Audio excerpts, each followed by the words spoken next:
So I'm going to show you guys some tips on carving into a leather hard piece of clay for the surface decoration. So when I carved, for example, this piece right here, so I used a ribbon tool, the small metal ones, and that's how those lines were created in the clay. I actually pulled that out with a ribbon tool. So when you guys are first working on this, you want to make sure that the surface is completely smooth. So this side I wouldn't want to carve in, I would want to prepare the surface. So you can add a little bit of moisture to it, smooth it out with your finger, smooth it out with a sponge. If you need to flatten it, use the flat metal scraper. Again, if you're at home, you might take a spoon and just smooth out that surface, but you don't want to have to smooth anything out after you carve your lines because you're going to compromise those lines that you're carving in, or the shapes or designs, whatever it may be. So I want to make sure this is nice and smooth before I start.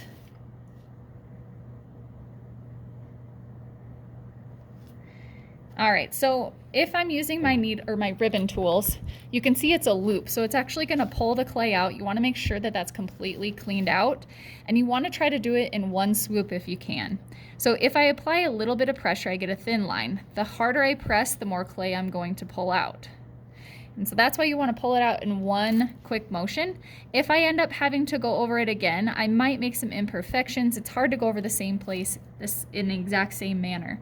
So if I have little pieces of clay, you can see that's over the top of the surface. I can take my ribbon tool and I can kind of pull some of this. I'm barely touching the surface to kind of remove some of that clay there.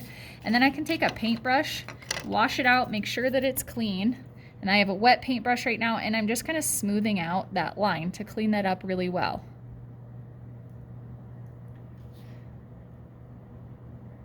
Okay, same thing for the circular one. If I have clay inside of this, I just want to pull that out. Otherwise, it's going to end up on my piece. Now, same thing, if I press really lightly,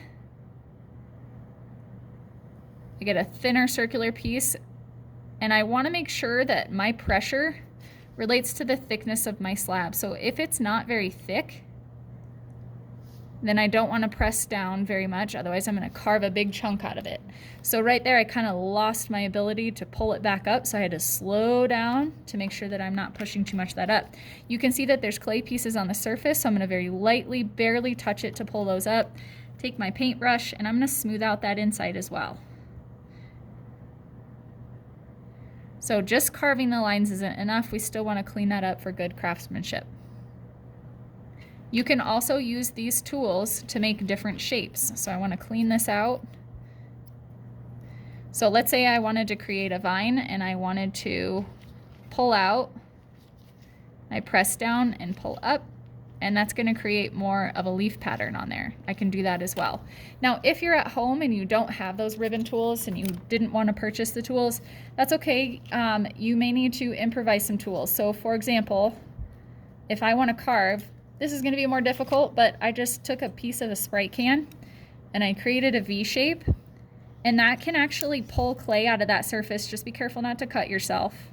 But I can use that as a carving tool as well. Is it perfect? No. Is it harder to use? Absolutely. But I'm just trying to give you guys an idea that even if you're at home, it doesn't mean that you just stop doing what you're doing. Try to find new ways to create the tools that you have in class.